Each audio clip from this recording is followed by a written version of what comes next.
জন্মদিনে আমার নিবেদন কবিগুরুর উদ্দেশ্যে লেখা কবিতা আমার রবীন্দ্রনাথ, আপনার রবীন্দ্রনাথ, কবিতা রচনার রবীন্দ্রনাথ, কবি সুনেত্রা ঘটক।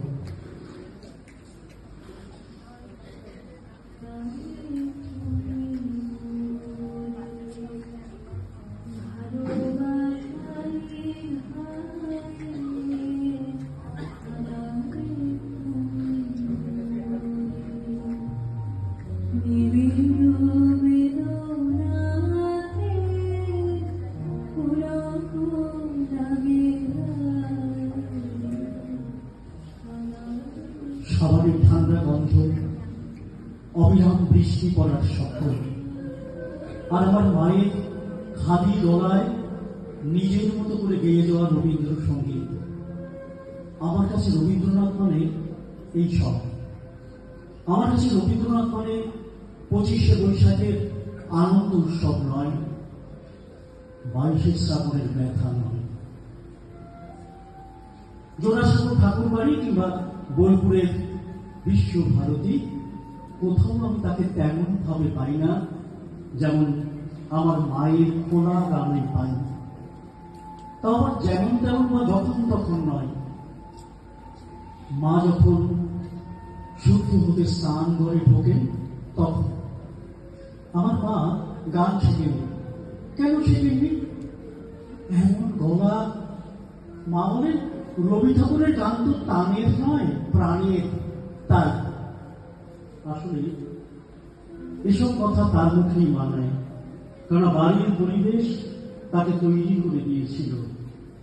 আর শেখার দরকার নেই, এ কথা বলেন আমার বাবা। মা যখন স্নান ঘরে প্রাণের গান গাইতে থাকেন, তখন জলের ঝিরি ঝিরি শব্দে যেন সহস্র বীণা হয়ে গানের কথাগুলোকে সুরের সঙ্গে একাকার করে দিয়ে আমার শরীরে ঢুকে যায়। আমি বুঝতে পারি এখন আর আমার কিচ্ছু করার নেই, শুধু শুনিয়ে যাওয়া ছাড়া। তাই মা স্নান ঘরের দরজা বন্ধ করলেই আমি বাইরে কান পাতি। আমি কিন্তু সব শব্দের অর্থ বুঝি না। সেদিন মা গাইছিল, যা হারিয়ে যায় তা আগলে বসে রইব কত আর, আর পারিনি যে রাত জাগতে, হে নাথ ভাবতে অনিবার। অনিবার, এই অনিবার শব্দে এসে আমি হুজুর খেয়েছিলাম। আর আমার মাও বোধ হয় সবটুকু জানা না থাকায় ঘুরে ফিরে ওই দুটো লাইনে গাইছিল। ফলে অর্থ বুঝতে না পারার যন্ত্রণায় আমি ছটফট করছিলাম। মাকে জিজ্ঞেস করতেই মা বলল, তোমার এখন ক্লাস 6 হলো, সব কিছুর অর্থ জানতে চাইবে না, নিজে আবিষ্কার করো, আরো ভাবো ভাবো। আমি ভাবতেই থাকি, ভাবতেই থাকি, কোন কুল কিনারা পাই না। মা বলে, সত্যি ভাবছ? একটু না ভেবে? আমি বলি, সত্যি ভাবছি মা, নন স্টপ। মা বলে, নন স্টপ ভাবতে পারছ আর ভাবতে অনিবার, এত কঠিন কোনো বোঝার পক্ষে?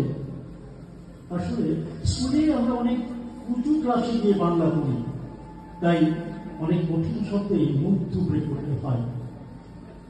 কিন্তু আমার রবীন্দ্রনাথ আর আমার মায়ের গান, আমার মায়ের গান আর রবীন্দ্রনাথ, এই দুয়ে মিলে আমার স্টকে এখন অনেক বাংলা শব্দ।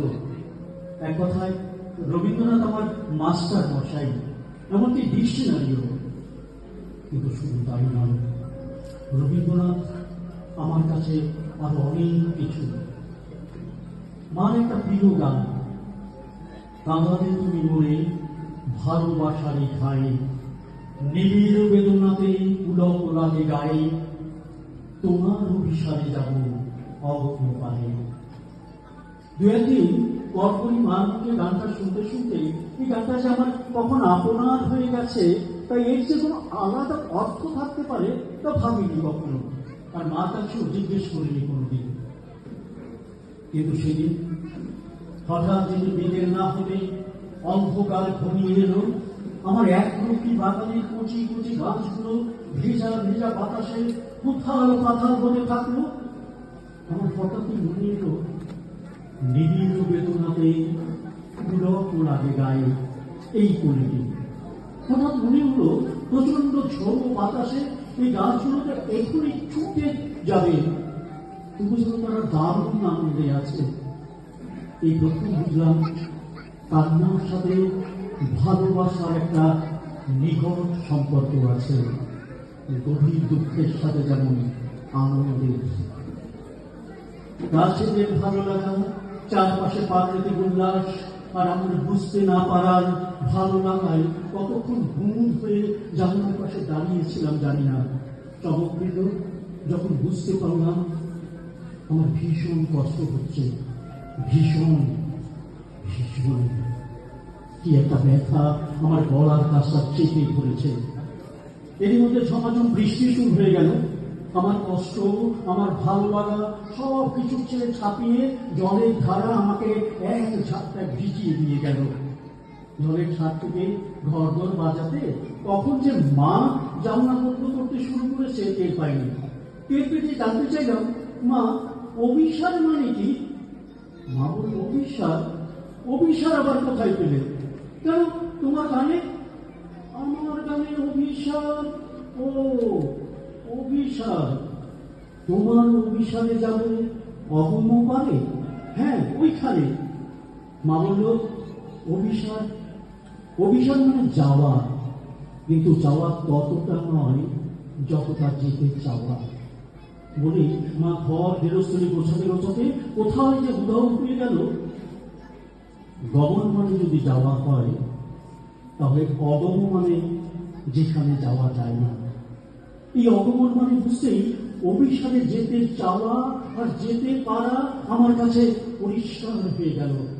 বুঝলাম কেন পরাণে বাজে বাঁশি, কেনই বা নয়নে বহে ধারা। আরো বুঝলাম দুঃখের মাধুরী মানে ভালো লাগা দুঃখ।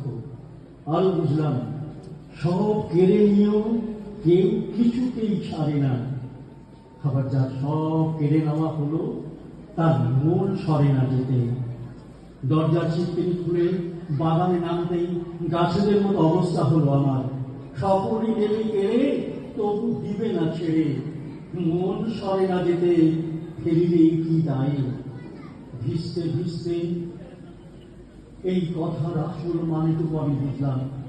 ঝড়ো ঝড়ো বৃষ্টির অবিরাম ধারায় ভিজতে ভিজতে আমি মার মতোই খোলা গলায় গাইতে লাগলাম, আদরে তুমি করে ভালোবাসা নিভাই, নিবিড় বেদনাতে পুলক লাগে গায়ে। তোমার অভিসারে যাব অগম পারে। জানলায় চোখ করতে দেখি মা আমার মতো করে আমার গান শুনছে। চোখাচোখি হতেই বলল, ঢের হয়েছে, উঠে এসো এবার। সবসময় ভেজা জামায় ঘরে ঢুকেই দেখি বাবা এসেছেন কখন। বৃষ্টিতে ভিজতে ভিজতে বর্ষার গান এর না মনে। বাবাকে কি করে বোঝাই অভিসার মানে এখন আমি জানি। আজই জেনেছি ও ভালোবাসার আঘাতে কেমন করে কাঁদা যায়।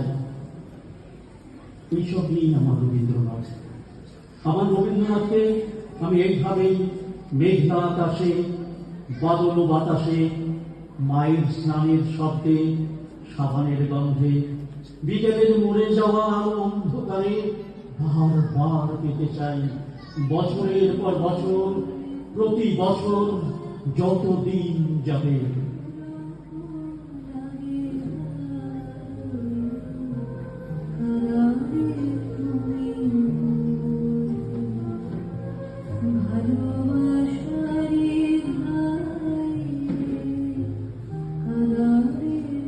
ধন্যবাদ। আমাকে মিউজিকে সাহায্য করলো সৌরভ গুহ মজুমদার। ধন্যবাদ সৌরভ।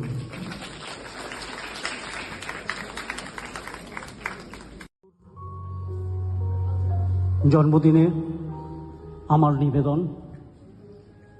কবিগুরুর উদ্দেশ্যে লেখা কবিতা।